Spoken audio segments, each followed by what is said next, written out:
Multiplicity, the idea of the self as everything, everywhere, all at once.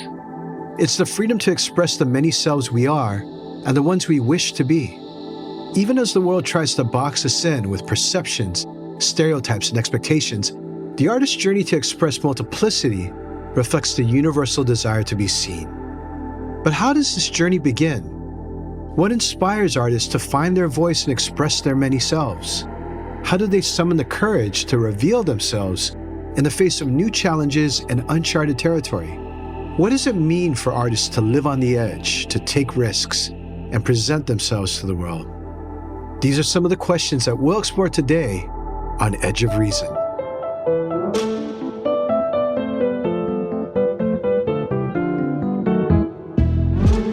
A limited series podcast produced by Atlantic Rethink, the Atlantic's creative marketing studio, in partnership with Hauser and Wirth, a home to visionary modern and contemporary artists.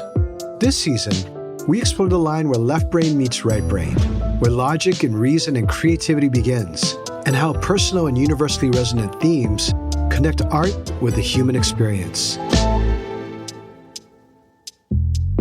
Joining us on this episode are two visionary artists who fully embody the power of being multifaceted, both as creators and as individuals.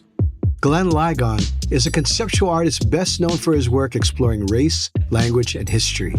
Solange Knowles is a musician, performance artist, and creative visionary whose work moves fluidly between disciplines. Together, they'll explore what it means to embrace creative freedom, to reject limitations, and to carve out space not only for their own multiplicity, but also for those who will come after them. Their work serves as a reminder that we are never just one thing, and that through art, we can open new paths for expression and understanding.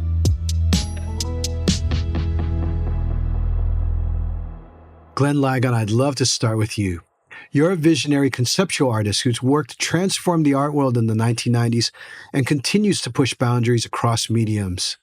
You're known for iconic text-based pieces like Untitled, I'm a Man, and the Runaways series, and your work embodies the idea of multiplicity. By blending historical and personal narratives, you reveal the many layers that define us, challenging us to see identity as fluid and ever-evolving. Glenn, we're so happy to have you here on Edge of Reason. Thank you for inviting me. I wanted to take you back to the start of your artist years, because very early on, you began as an abstract expressionist painter. And I wonder, was it hard back then to give yourself permission to break out of that mold?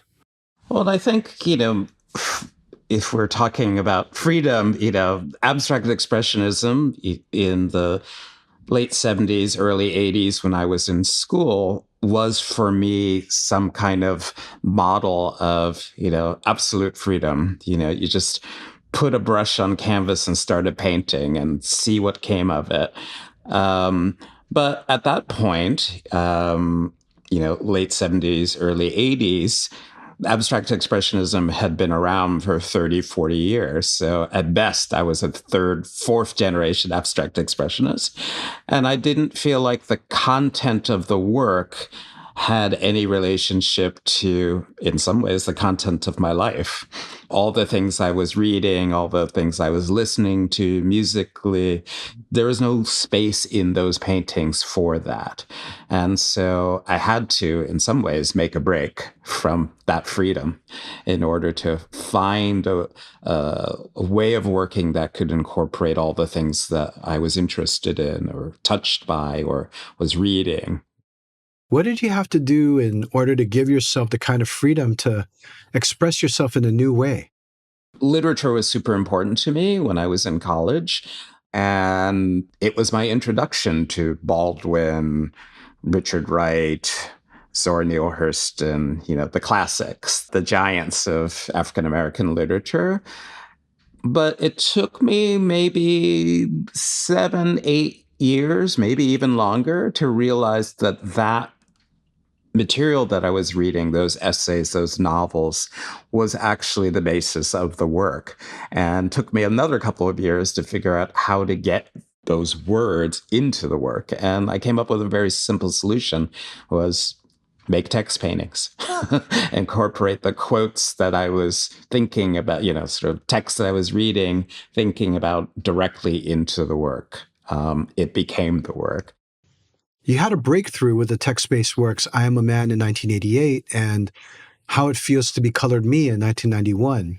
From there, your art expanded into different forms. You got into painting, photography, installation, even coloring books, and neon sculptures. And now, with 2 books coming out, including Distinguishing Piss from Rain, you're emerging as a writer and a critic with sharp insights and a unique philosophy. Did you always see your writing and painting and curating as interconnected, or has this been more of a recent development? I always say that I'm a painter, and that I think over time becomes a kind of limit, as if painting were the most important thing in my practice. But now I think making neons, writing, curating, all of those things are part of my practice, part of my artistic practice. When I was writing, when I was working on a curatorial project in the museum space, when I was in the studio making paintings, they all seem like separate activities. But I think in the last couple of years, I've realized that they're all of a piece. It's as hard to make a painting as it is to write about an artist like David Hammons or, Jack Whitten.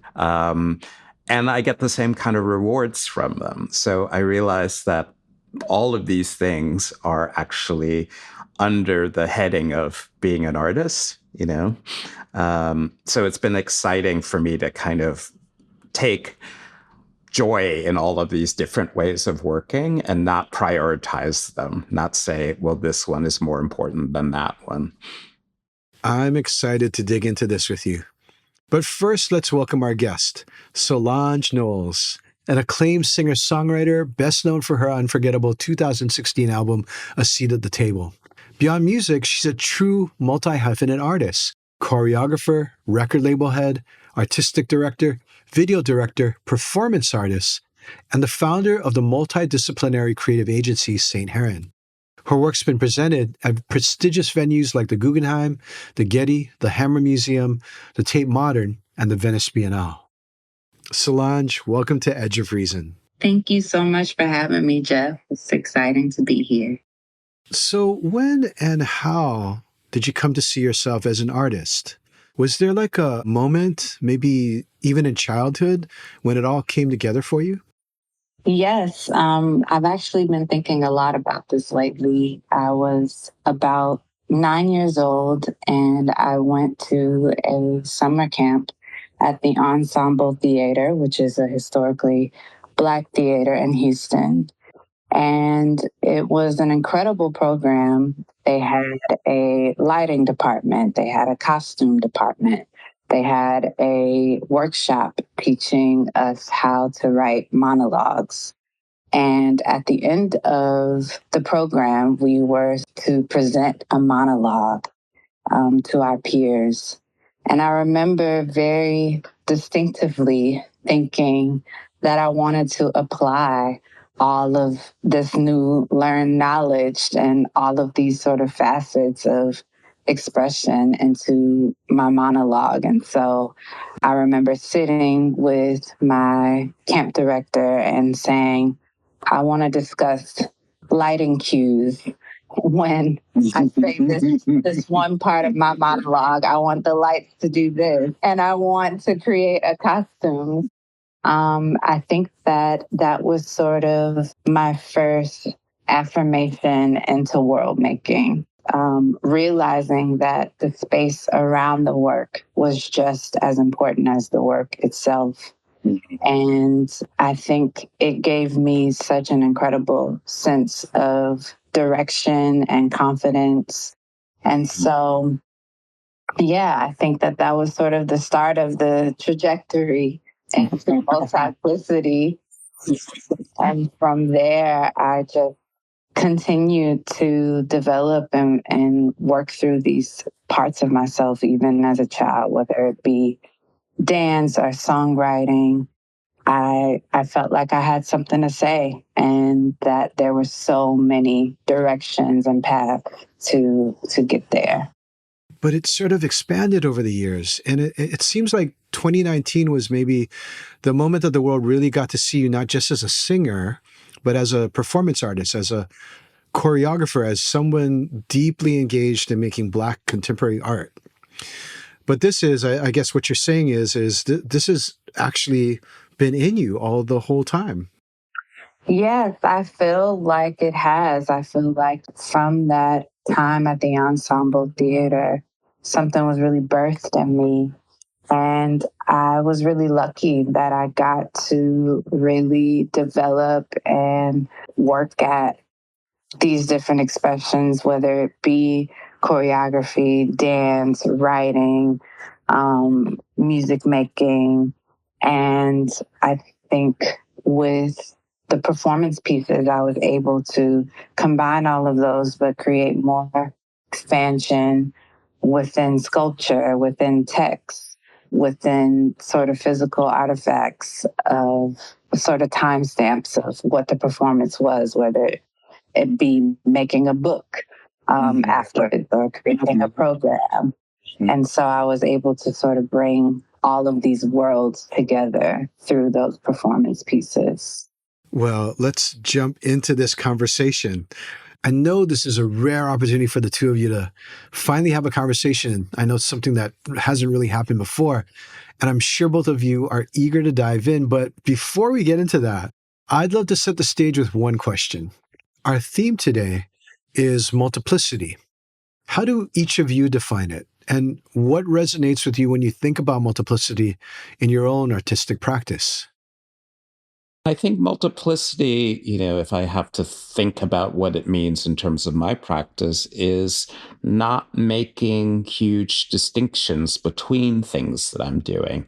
So curating exhibition is different than working in your studio, but it requires the same kind of energy, the same kind of focus, the same kind of collaborations with people, talking through things, letting chance intervene in the process. So all the inputs that I get when I'm working in the studio are the same kind of inputs I'm getting when I'm thinking about writing or thinking about curating an exhibition. It's a beautiful way to think about bringing your whole self to the work you do, but also realizing that one form of your creativity touches people in a particular way, but that is different than if they are holding an object that you've designed or created. I was just thinking about the muscle to push yourself, growing new muscles, pushing your practice in a different direction. When I was making my moon jars, I'd never made ceramics before, found this ceramicist who lived in Japan. He had the expertise, but I realized, the black moon jars that I ended up baking with him, he would have thrown half of them out. They were not his thing. But I realized I pushed him to make something he never would have made. But because he makes perfect things and mine are imperfect, but that imperfection was maybe, that was the collaboration, getting him to make imperfect things that matched my vision rather than the perfect things that he would have made that were all about his vision. Yeah, I can definitely relate to that. I can't tell you how many projects I've had to put on ice and sort of let thaw out. And I think time can be a really great gift in that way. You're able to return to something with a sense of clarity or a sense of experience that has happened throughout that time that gives you more of an impulse to say, yes, this is right. This is a real reflection of how I feel and something that I can back being out in the world. And so when I think about what the risks are, I think about the vulnerability to fail. I know with the glassware, I had a very similar experience in that I looked really hard to find a Black glass blower to fabricate that. I think that it was really important to me that from idea, conception, to production that this sort of stayed in Black hands and a Black spirit. And I found Jason McDonald from Tacoma, Washington. And he was a Venetian trained glass blower. And so my designs and my concepts, very similar to yours, were not really a part of his wheelhouse. And if anything, he sort of had the sentiment of like, oh, I can do this in my sleep. These are really easy expressions. But once we actually got into the hot shop and we actually started to refine and sort of build these out, it became much more challenging than either of us anticipated. And so we had to come up with creative solutions and bend a little bit, which was very telling when speaking about the material of glass, because you're constantly sort of bending and adjusting yourself and emotion and surrendering to this material because otherwise it'll break. And so I really utilized that process as sort of an allegory for the lessons I needed to learn internally, which is that when you're taking that risk, entering a new world, that you have to be willing to surrender to the process. I know with El Dorado Ballroom, the performance series that I've curated through Saint Huron, last year we premiered the series at BAM, and one of the performances with Linda Sherrock was really, it was a risk in itself, being that Linda was a performer who hadn't performed in 20 years. And so it all has to sort of ground itself in something that you're willing to fight for, that you're willing to stand by, and that you're willing to surrender to in the process. And I've been very lucky that the payoffs have been there for the most part. Now, for those unfamiliar with her music, Linda Sherrock is an iconic avant-garde jazz vocalist. She's best known for her groundbreaking experimental style. She gained prominence in the 1960s and the 1970s for her collaborations with the saxophonist Pharoah Sanders and later the guitarist Sonny Sherrock. I was actually at BAM to see Linda Sherrock perform. It was an amazing concert because she kind of it was almost like she was saying, I may not be here again, so I'm going to give it my all tonight. And we thought the concert was over, and she's like, I'm not done. As a curator and program director, I was backstage sweating bricks because, I was like, curtain close. I like things to be with precision. And she gave me the look like, it ain't over. Open those curtains back up. I got more to say. And that was a risk in that moment. The audience could have been like, what's going on? But everybody really embraced the moment that we were all sharing together. And, that was a really special night as well because Claudia Rankin, I had her perform some poems, and Glenn, we realized that we had her in common and that your work had been featured in Citizen, and that Citizen was a huge starting place for me in writing A Seat at the Table. So that was another cool sync that we had. Also, what was nice about that evening was they are not people you would normally think of together sharing a stage. The people who were coming to see Claudia may not be the people who were coming to see Linda, or the other way around. But I think what you did, Solange, and you have done consistently throughout your career, is make these spaces for people to be in dialogue and conversation, another form of multiplicity. Oh, I appreciate that. That means so much. It ain't always easy, but it truly is the most fulfilling work. And it's one of my favorite parts of my job is bringing people together in conversation and celebrating our stories and celebrating all of the syncs in our stories, all of the threads in our stories, and finding that sort of common ground between us, especially as Black artists and Black women artists.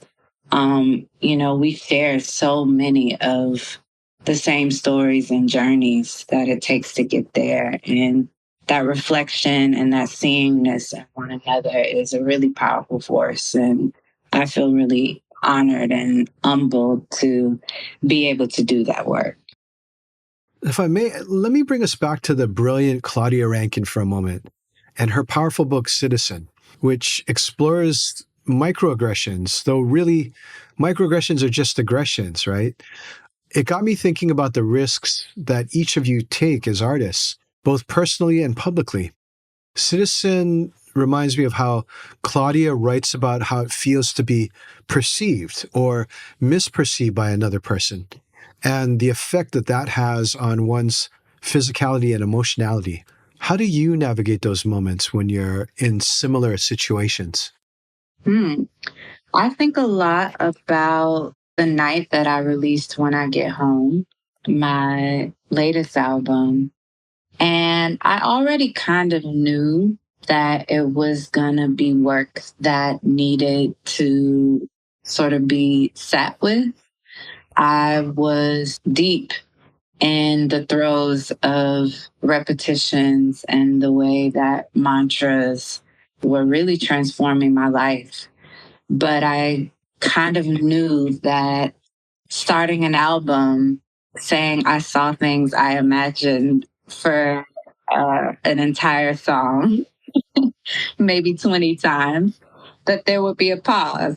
And so I definitely was a part of the dialogue that night. It was very sort of split. There was a large part of my fan base and my audience that immediately connected to this work and immediately understood what I was trying to achieve and understood that while A Seat at the Table was much more lyrical, that this sonically was saying in some ways even more.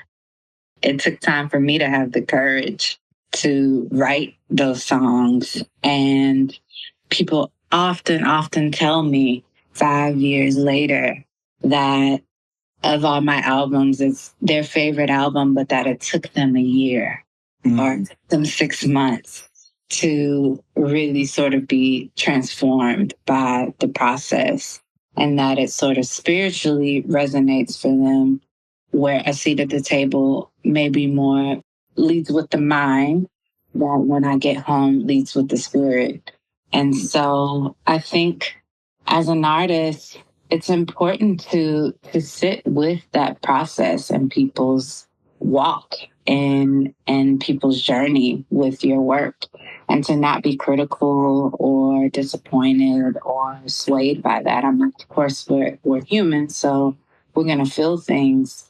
But I think when you feel like you're at a point where you're standing sort of 10 toes down in what you've created, and that being the mirror in which you needed to see yourself in, then you're able to meet people with grace. And I think when I think about my favorite artists and the multiplicity they have, there are different eras of representing themselves that are wildly different.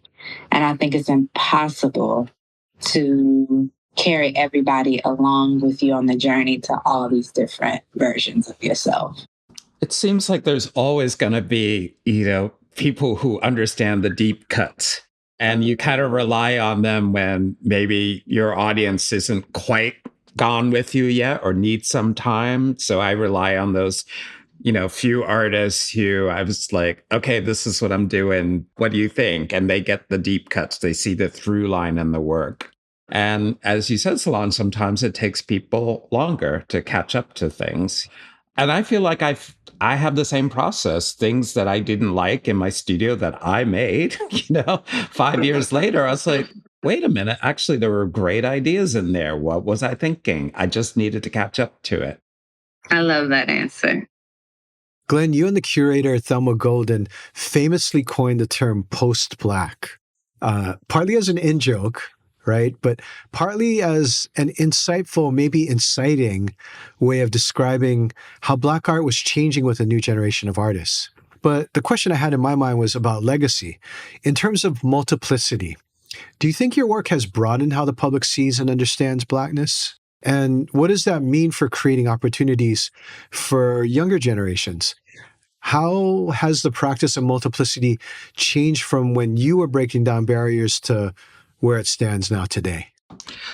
Well, I think my sister Thelma Golden, dear friend, when we were talking about this notion of post-Blackness, yes, as it started out in a way as a kind of an aside, a joke in some ways, me saying to Thelma, oh, another one of those shows with your post-Black artist children, but not, having a clear sense of what that meant or having a clear sense that that term, post-Black art, might be taken up in the, art historical discourse, But I think it was just a way of signaling, in a way, a break from a generation of artists that I was embedded in to a younger generation of artists who were deeply, deeply interested in Black culture, things coming from Black culture, but also deeply interested in redefining what it could mean, sort of not being afraid to be abstract Black artists. Where, for an earlier generation, that was a touch point that had to be debated. Black artists need to be making figurative work to speak to the people. And those debates just weren't, for a group of younger artists, just weren't debates that they were having. They found no contradiction in the ways that they were working and an exploration of Blackness in those ways. And so I took inspiration from that.